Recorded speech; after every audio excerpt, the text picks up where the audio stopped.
What's going on, world? I'm here with the man himself, Meadows. The man is a legend now. He has built a couple of 8-second Supra. He currently has his own personal and shop car.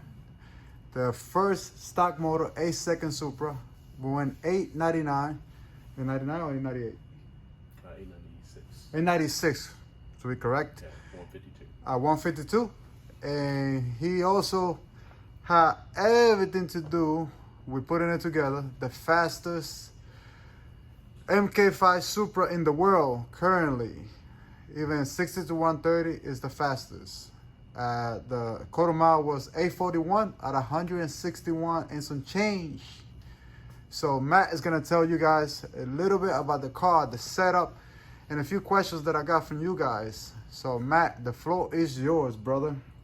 Hey guys, what we have here is another 2020 Supra. It was originally a 3-liter. It is now using a 3.2 BC stroker engine. The shop CT happened to supply us with this engine. That's Mikey's personal shop that he works with. It does have a 6-port cylinder head, bone stock, straight out of the box from Toyota, put onto the car. No springs, retainers, port work, anything along those lines. It uses the Cometic head gasket currently and the 625 aged head studs. The turbo kit is another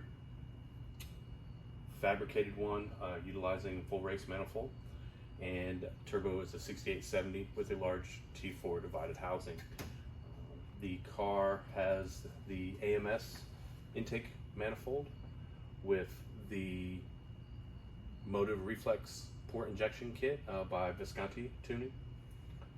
It's currently on 1300 ID injectors and another custom fuel system utilizing a large lift pump with a surge tank with dual fuel pumps in it. The car also has a stage 2 trans from our friends over at Pure Drivetrain Solutions, and it is currently on, I want to say, their new low stall billet converter. For our setup, that's what we have found has worked best for this car. What does that mean, the converter being different compared to the stock one? Converter being different from the stock one. Yeah, like what? The stall speed has changed in the converter. Okay. So he has a billet stator and some other internal parts in the converter that allows us to be able to get up on the converter to stall it at a higher speed to be able to generate boosts so that the car can leave without the need for the nitrous that was being sprayed on it prior. The car is still set up for a dual stage nitrous setup. It was rather inconsistent, and so we kept pushing on trying to improve the car on just all boost. It has, with this low stall, after testing various converters, like I said, we ended up with the low stall for this application. He was able to achieve 125, 127 60 foots with it, and honestly, we're still testing everything else and sorting out the car. It is very basic, you know, set of DSS axles in it. All the suspension is still 100% stock. We do have plans on upgrading the suspension. We have the typical SPL, you know, titanium links and a prototype coilover package for the car. But again, still ironing out everything about the car before making those big drastic changes. What's the wear of the car? Currently, because of the addition of the icebox, and last time I had scaled the car, it did have the nitrous bottles in it, but it was roughly 3,000 pounds. Because the car is gutted, it is, you know, more race spec. The full interior is removed from it, has a roll cage. Currently only a 4-point. It will probably have to get upgraded since the car is trapping in the 160s at this point. Another thing we just added on last week was the parachute kit from Titan Motorsports because of, you know, safety and, you know, how fast the car is going. Also, what are the drag pad and tires? Why you using for that? The car is on the typical Bellic drag pack, 17-inch setup with a Hoosier 28 10.5 DBR rear tire. As far as tire pressures go, I know you want to touch on that. Various testing from different tracks and so forth, we really suggest you kind of figure out what pressures work best for you, yourself, and the track conditions that you're given. Generally, like Bradenton, where the record was just broke again, we were in the lower to mid 20, 23, 24 pound range. We have tested at ACO a little lower pressures, and it still worked. But from what we've experienced, these DBRs really like higher than normal tire pressures. And again, you know, for our use, they have been working much better than the Mickey Thompson ET Street R's. So. Since you have the slicks, what kind of power did the car make at the time? The last time, I want to say it was around 1060 and 1050 torque or so. We are actually going to go back to boost control via Ecutech, you know, with the motives, so that we have options like boost by gear and so forth, you know, to improve upon the times on the car. So it will likely touch around 1100 this go around, and then we'll assess everything, you know, moving forward in preparation for Texas, you know, and continuing testing. So as we get into the point that we have a few Supras into the 1000 horsepower mark, what kind of limitations have you noticed of seeing at this power level? Because, you know, not many people are really playing with that. No, definitely. To be honest, what we've seen a lot is issues with heat and real high cylinder pressures. I know that's a big joke about head gaskets blowing left and right and so forth, but realistically, there's no one else really, you know, pushing these things to this point. So from that, we were able to get data and see weak points and areas that need improved upon. That also came into play with the choice of going to an ice box to try to get the intake temps back down and at a more manageable temperature. That again is just a very large PWM pump that's flowing the ice. I think it's a 10-gallon ice tank in the trunk through the heat exchanger and also the intake manifold. And then right before the burnout, you know, we'll dump, you know, 2 pounds of ice in it. And I mean, from what we've experienced, it's helped out tremendously as far as IATs. So what kind of difference are you seeing from just the factory setup to the ice box? What kind of temperature difference? Mikey would probably be better as far as the actual numbers, but I know it was substantial.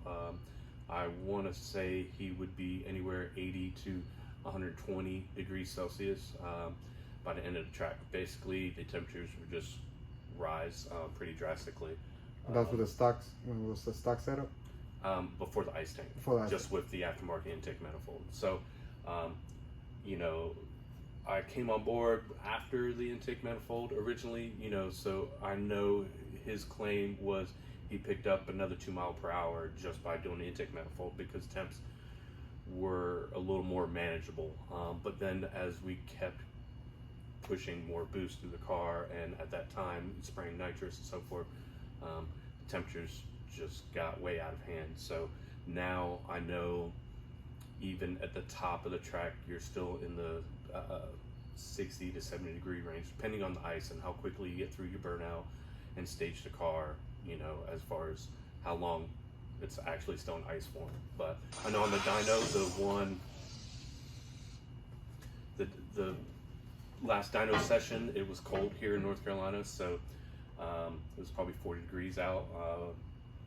And with the addition of ice, you know, we were seeing under 30 degrees Celsius, you know, on the dyno, which has probably helped in the kind of power the car made. So,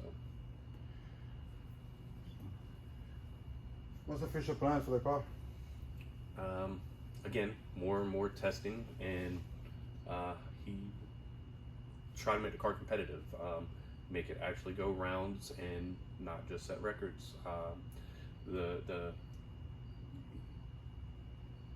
it's still, in the whole testing and trial stuff. So we have suspension again that needs to go in the car.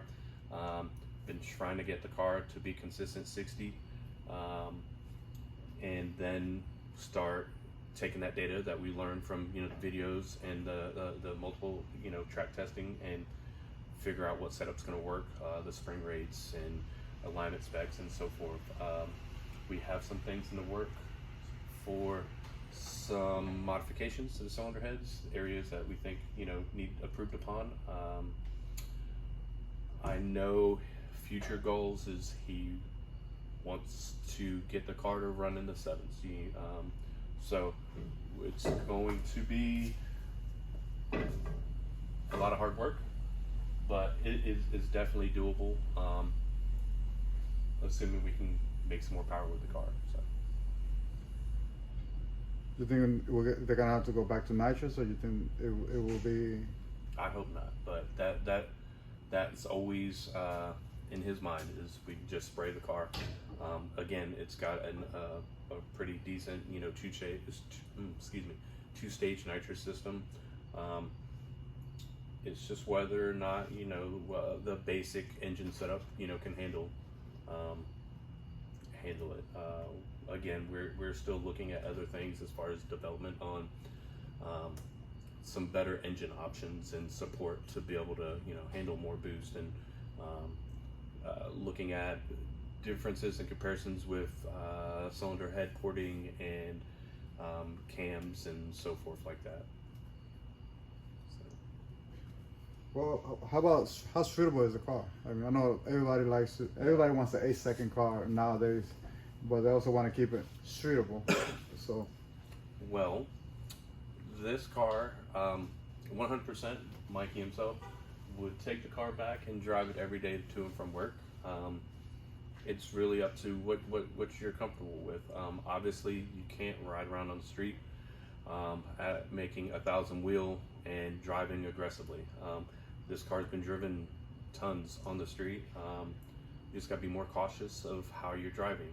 Obviously, if you have a Mark 5 Supra, you know how easy they can get away from you, and this one makes substantially more power than that. So interior's fully gutted, so it's probably not the most nice, the nicest thing to ride around with, your girl and to dinner. But as far as driving, there's no real quirks that limit it from being driven. Transmission, again, pure drivetrains. Chris knows what he's doing, so the trans shifts like it should. Car is very manageable, but I mean, realistically, turned up, you lay into the throttle, it's just going to blow the tires off of it. So, but it could definitely be driven on the street. What we like to do is kind of have different settings. You can run like I do on my personal car, just a wastegate or spring pressure. Car makes 6-7-ish around, to the wheel, and just like any other car, driving around. So cool. Well, thank you, Matt. Appreciate your time.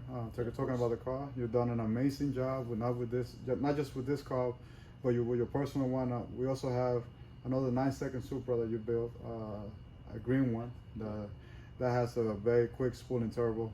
Very impressed with our car. You gave me a ride in it, and I was very impressed with it. yeah, it's basic, just fun driver car. So yeah. So and then we can touch bases later on about what's going on with you.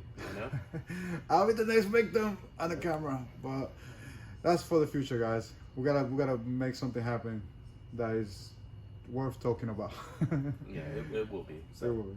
We got there's some gonna be a big change up in that whole top 10 here stuff soon. So yes, definitely. I think 2022 is gonna be a year that we gotta see some new faces in the top 10. But for the most part, the contenders, P-Tune and Payne, they're definitely all heavy hitters that, you just never know how aggressive they're gonna come out, and they're gonna put down good pass. Or Titan for that matter.